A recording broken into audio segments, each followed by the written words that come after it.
You are live.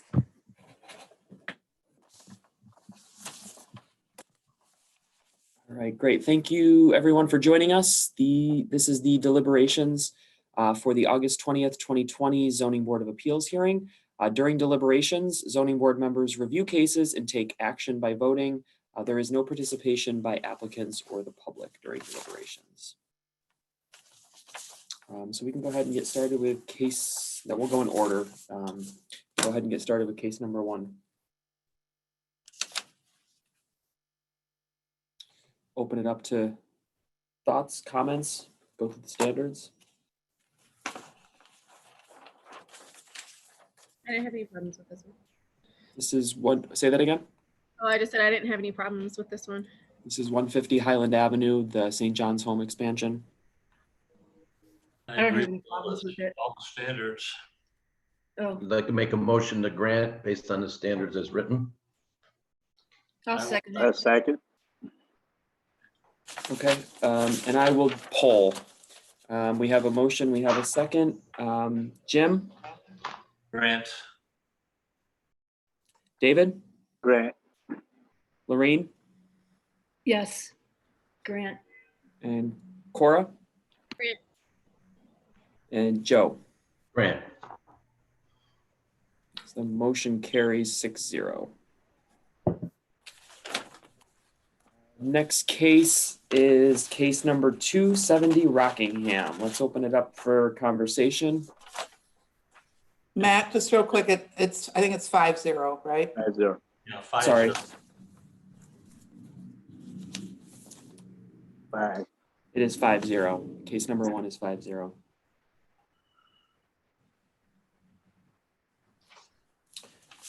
Thank you, Johanna. Case 270 Rockingham. This is the parking driveway. I mean, I can understand this, his situation, but it just, I don't know. I mean, they've had so many problems with Highland, the residents and all that. But it's, what is everybody, I'm conflicted. I would agree with you, Lorraine.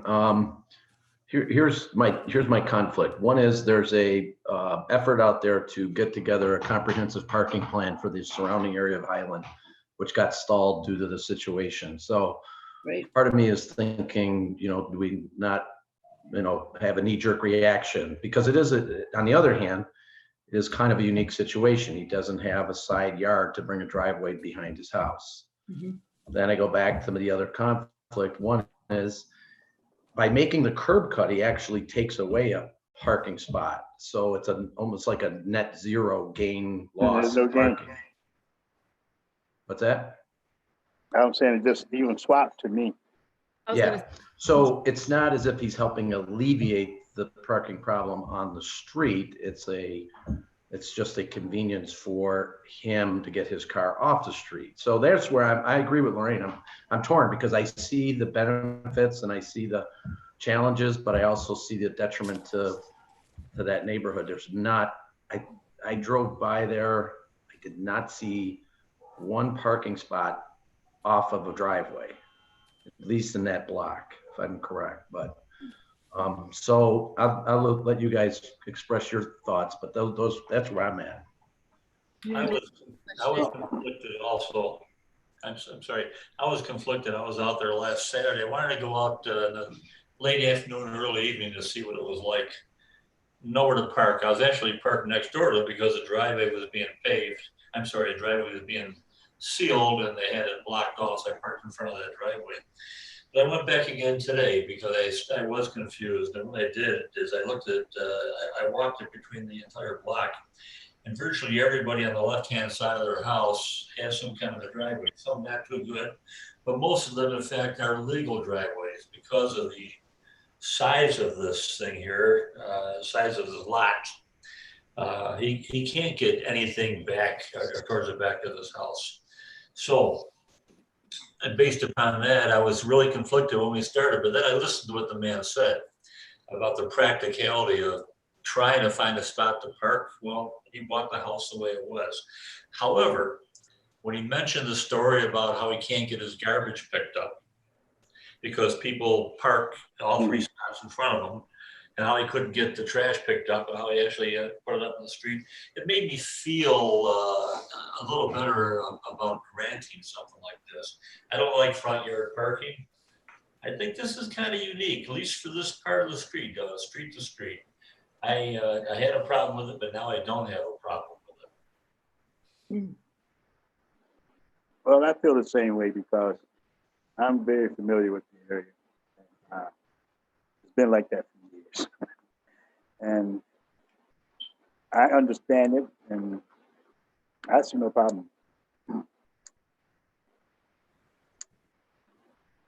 One thing to keep in mind here, and I'm going to just go back. So the reason we're here, and the applicant mentioned it a handful of times about people not understanding front yard parking and whether or not you're paving the whole thing or not paving the whole thing. So the driveway, of course, you can park in your driveway as long as the driveway leads to either an attached, detached, or into the rear yard of the house. So the R1 low density residential district purpose statement has a statement about, unobstructed front yards and open areas as part of the district. So that's the reason the code language is reflective of that, to maintain that opening purpose statement. And I say that also because I know one of the feedback emails mentioned open sight lines. So I just wanted to comment on that a little bit as well. Another thing that's a detriment for the homeowners is the fact that that street is an alternate route for any emergency vehicle from the hospital. So if they can't get out on their main route, they can use that street for whenever, wherever purposes come up in emergency situations for ambulances, or whatever. So they have a lot going on over there. Yeah, it is. It's tough. So just keep in mind, it's not uncommon. So citywide, there are lots of streets that have full on street parking. Garbage pickup is typically problematic. Bulk refuse, the boom truck, emergency vehicles, snow emergency routes, all those sort of things are not unique to this area. It is a citywide thing. And I say that to just keep in context of what you're reviewing. The things he's mentioning are real and he experiences them. But they do happen citywide. Okay. Yes, they do, but there's something else out there that wasn't mentioned during our conversations. There is no parking on the other side of the street. None. Yeah, Right. exactly. No. Yeah, right. It doesn't alternate. No. No, not at all. So let me float this idea, because being on the fence, I was looking for a lesser relief in that. I could probably buy into making sure that the driveway shifts over to the left to align with the sidewalk that goes down the house, so that the stairs are maintained, Yes. and that an alternate material such as a paver is used in lieu of asphalt. And that could be approved by the director of zoning, some sort of material. Are you concerned about green space, Joe? I guess, like I said, it's, asphalt is asphalt. We all know it is what it is. But I was thinking, like we did a front yard driveway we allowed for on Culver, right? Oh, I remember that. Culver and East. Yep. And I drove by it. I drive by it quite often, and it came out beautifully, I will say. I mean, the homeowner had the financial wherewithal to do a really nice job. But we did make them they proposed a real nice brick paver, and it softens the whole edge from the street to the house. So, I mean, Where's this, Joe? is that Culver. Where's this? Culver near East? It was actually, it was Circular driveway. Yeah, it was Ron Yeah. Pelletier, I think, was the applicant.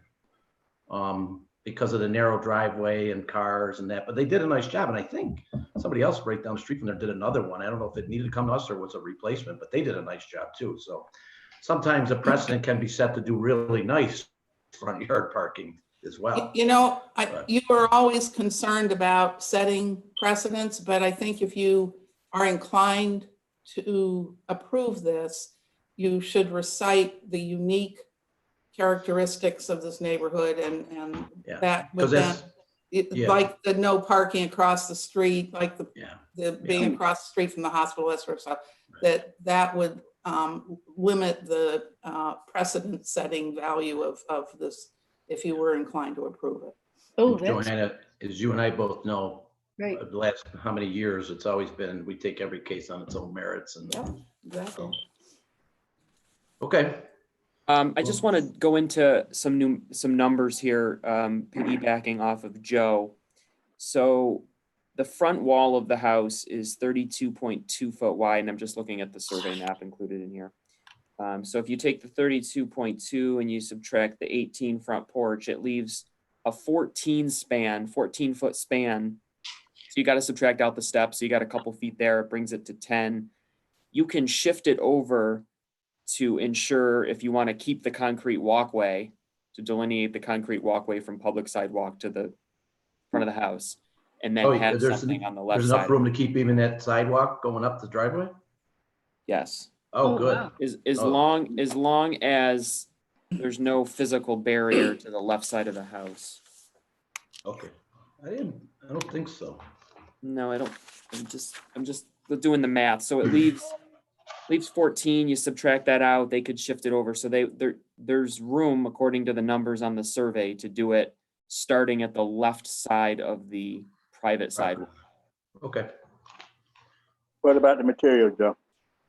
Well, I would say he should select an architectural pleasing brick paver that's approved by the director of zoning. And you can use examples like Culver, some other brick paver. What about something stamped? Stamped like a concrete, yeah. Are Stamped- you, And concrete, yeah, that's okay. Nothing asphalt related? Believe it or not, I think there's a stamped asphalt now. The stamped I think there is asphalt, too. yeah. Yeah. Are you- So is something stamped- just a little more decorative to soften that up.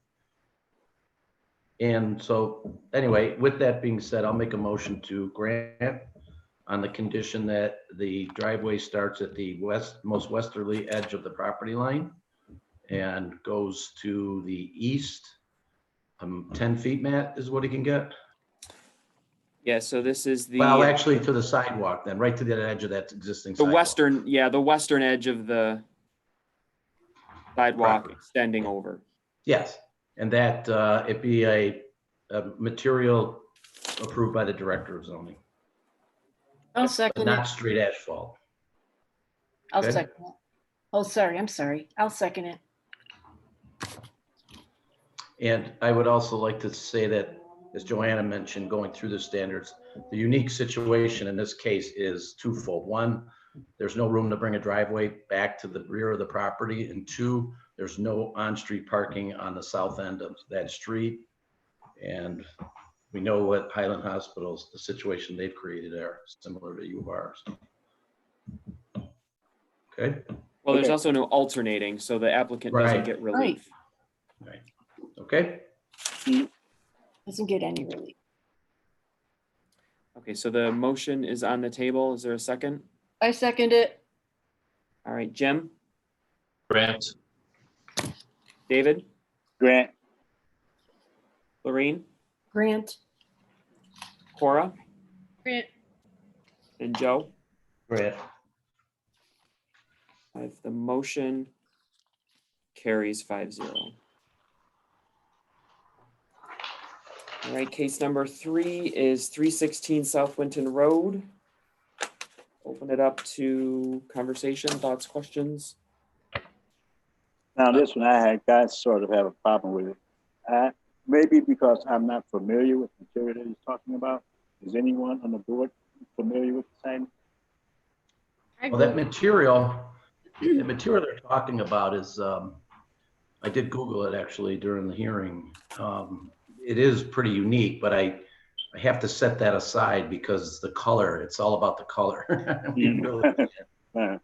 It's a really neat look, I will say. I mean, if that house that's there now does nothing for that neighborhood, I'm surprised we got any opposition. So I think it's kind of a neat design. It kind of reminds me of that case, Matt, I can't remember where it was, but it was right off of East Main Street where those people had that really unique house. Oh, in that yeah. neighborhood. Oh, yeah, Alexander.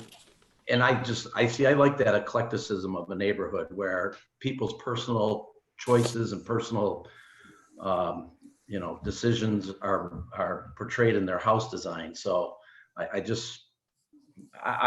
kind of like that whole idea, but that's just me as an architect. So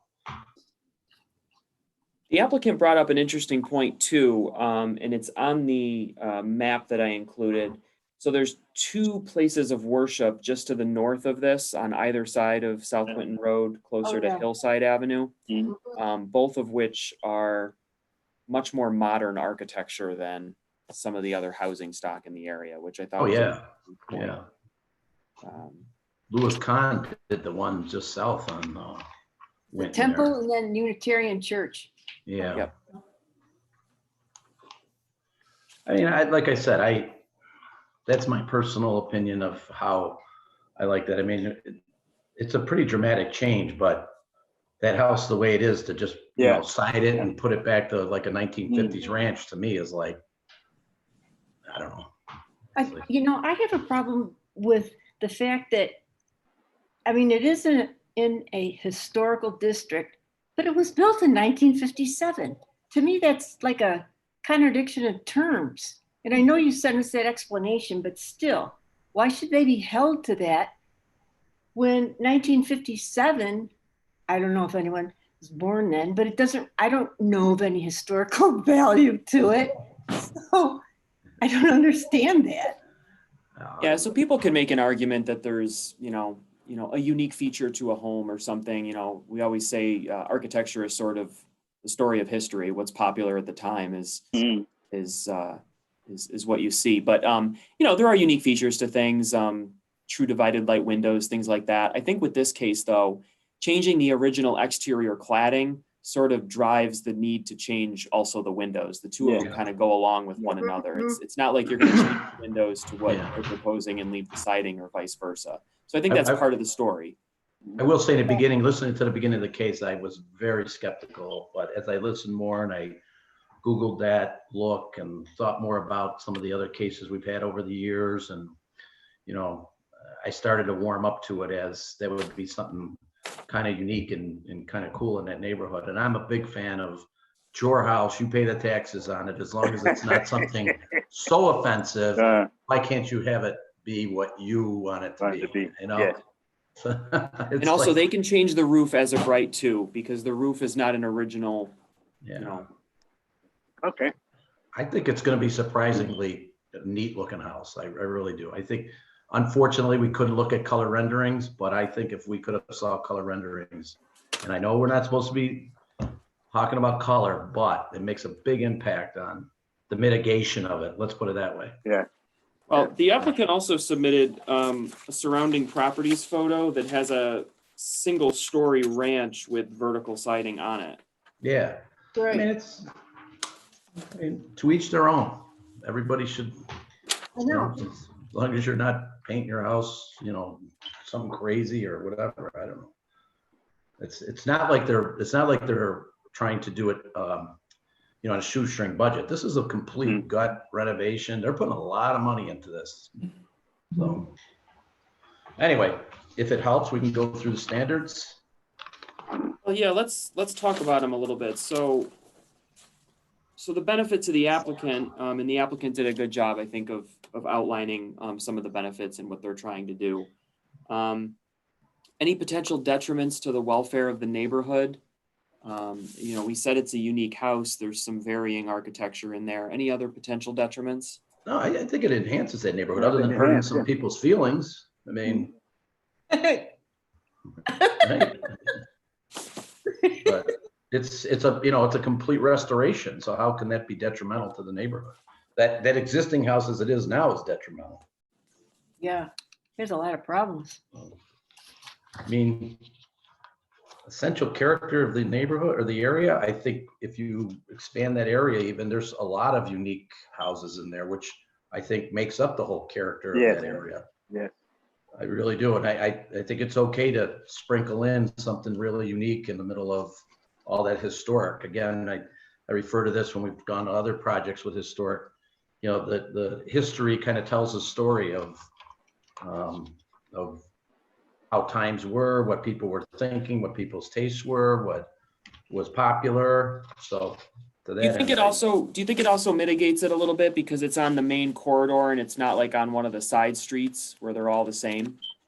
yeah, and again, it's that Winton area, like he mentioned, has a lot of different unique buildings on it, be it Mhm. places of worship, be it the residence, you know.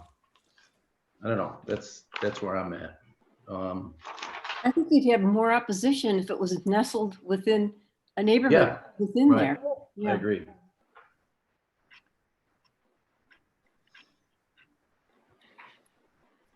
I googled the materials. I know that's not, but I googled materials while we were while he was presenting too, and I also thought it was more modern until I saw the actual scorched wood that he talked about, and Yeah, my initial reaction is it looked like a barn, but after I looked at the materials and how they're incorporated into it, I think it's kind of a unique design. So also I think it's such a small house that even if yeah, even if they went Yeah. nuts with it, it's not a giant. It wouldn't be an eyesore. It's just it's pretty small. It's pretty set back. Yeah. Okay, so the physical location on the lot. Right. okay. Somebody want to make a motion?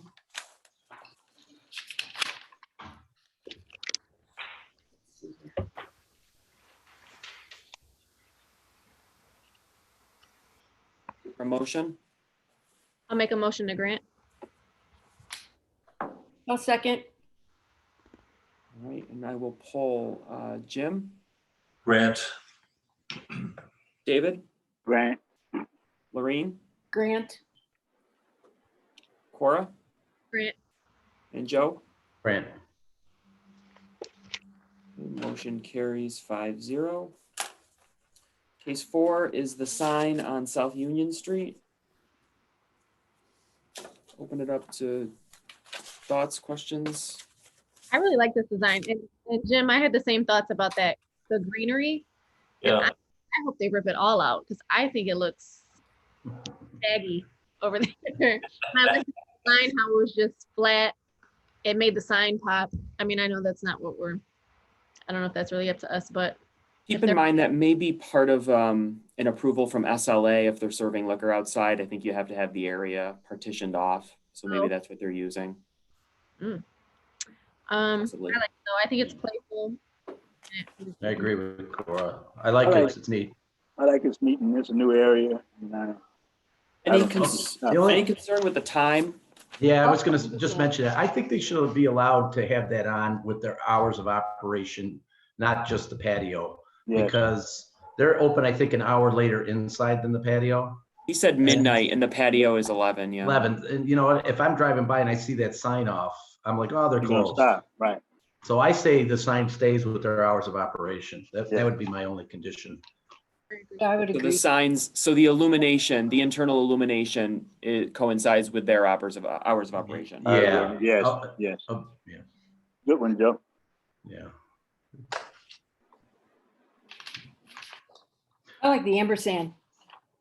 So I'm going to make a motion to grant with the condition that the hours of operation of the sign coincide with the hours of operation of the business. So it can't be on all Second. night. Can't be on all night. No, I just hope it doesn't get vandalized. vandalized. Yeah, Just saying, it's right there. I know. But I like the style. I keep hoping that it'll survive like our monument signs have been surviving. So we have a motion, Yeah, I made a motion to grant Motion. with the hours of operation. I second. condition. Okay, we'll poll now. Jim, Grant, David, Grant, Lorene, Grant. Cora, Grant. and Joe. Grant.